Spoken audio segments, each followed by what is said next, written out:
অশান্ত রাগিনী দূর দীপবাসিনী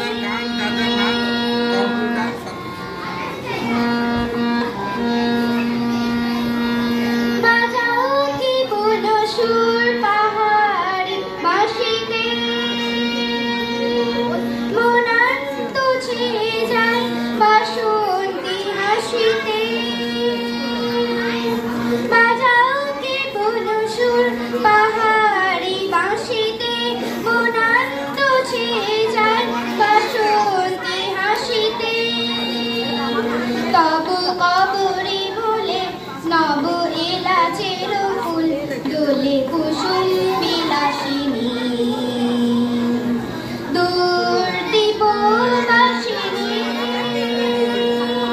দূর দীপবাসিনী দূর দীপবাসিনী। নমস্কার।